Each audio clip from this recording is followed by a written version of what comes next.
আজকে যে বিএনপির গালি দেয়, পরের দিন দেখি সে বিএনপি নিয়ে প্রশংসা করে। আজকে যে জামাতকে গালি দেয়, পরে দেখি সে জামাতকে ভালোবাসে। আর যে জামাতের কোলে বসেছিল সে হঠাৎ করে কোল থেকে নেমে বলতেছে জামাত খারাপ। এইরকম একটা পরিস্থিতি তৈরি হয়েছে নির্বাচনকে কেন্দ্র করে। আমার সকল রাজনৈতিক দলের উদ্দেশ্যেই কথা, দেখুন, এই অন্তর্বর্তীকালীন সরকার যখন গঠিত হলো তখন একটি স্বাভাবিক চুক্তি ছিল। সেই চুক্তি হলো রাজনৈতিক দলের প্রতিনিধিরা এই সরকারে থাকবে না।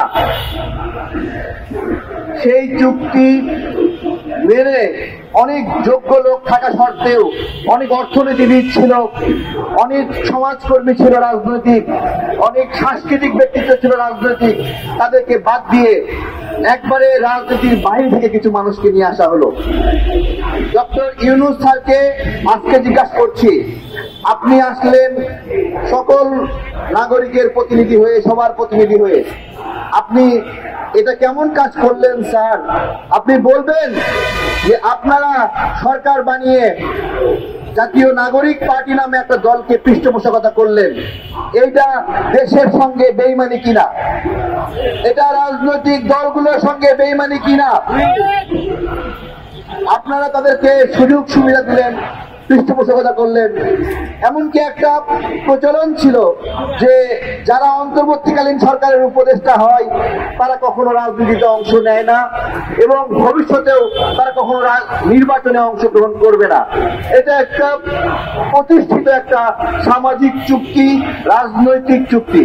কিন্তু ডক্টর ইউনূস স্যার, আপনি এটা কি করছেন? আসলে নিজেকে ইতিহাসের কালপ্রিট বানাতে যাচ্ছেন। আপনাকে জিজ্ঞাসা করছি, ইতিহাসের কালপ্রিট হতে চান? কেন এটা করছেন?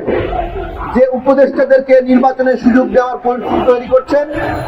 এবং আমরা জানতে পেরেছি যখন লন্ডন মিটিং হয়েছে সেই মিটিংয়েও ডক্টর ইউনূস স্যার শর্ত দিয়েছেন এই ছাত্র উপদেষ্টা যারা আছে বা উপদেষ্টাদের নির্বাচনে অংশগ্রহণ করতে হবে বা নির্বাচনে সুযোগ দিতে হবে। তার টার্গেট আছে যে এদেরকে যেভাবে হোক এমপি হিসেবে বের করে নিয়ে আসতে হবে। আমার কথা, কাউকে এমপি হয়ে বের করে নিয়ে আসা এটা কি জনগণের দায় নাকি সরকারের দায়? যে নির্বাচন আয়োজন করবে সে কি এই এজেন্ডা নিয়ে কাজ করতে পারে যে কয়েকজনকে এমপি হিসেবে বের করে নিয়ে আসবে?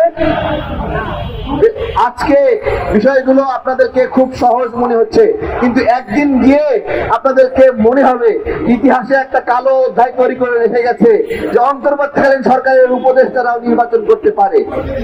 এখন সহজ মনে হচ্ছে, কিন্তু এক সময় আপনারাই মানবেন না, আপনারাই বলবেন। ওই জন্য গতকালকে মনে হচ্ছিল আমরা তো শেখ হাসিনাকে অনেক গালি দিলাম, অনেক বকা দিলাম যে কেন সে সরকারের থেকে সুযোগ সুবিধা নিয়ে নিজেই নির্বাচনের আয়োজক এবং নিজেই প্রতিনিধি হতে চাই, প্রার্থী হতে চাই। আমরা গালি দিয়েছি না?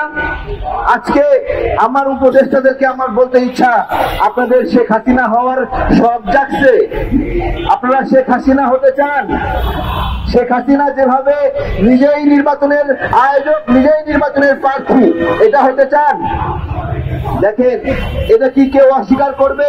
এই সরকার সচিবালয়, জেলা প্রশাসক অফিস, অধিদপ্তর, মন্ত্রণালয়, সকল জায়গায় এই এনসিপি নামের একটি দলকে নির্বাচনের জন্য বিভিন্ন প্রস্তুতি নেওয়ার জন্য অর্থনৈতিক সুবিধা দিয়েছে, বিভিন্ন ক্ষমতা কেন্দ্রিক সুবিধা দিয়েছে।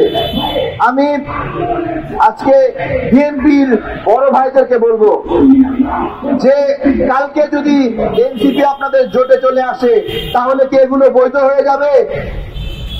জিজ্ঞাসা করছি, আপনার একজন 10 বছর জেল খাটা নেতা আছে, তাকে বাদ দিয়ে শুধুমাত্র জোটের স্বার্থে একজন ছাত্র উপদেষ্টাকে আপনি এমপি পদের জন্য ওইখানে ছাড় দিয়ে দিবেন?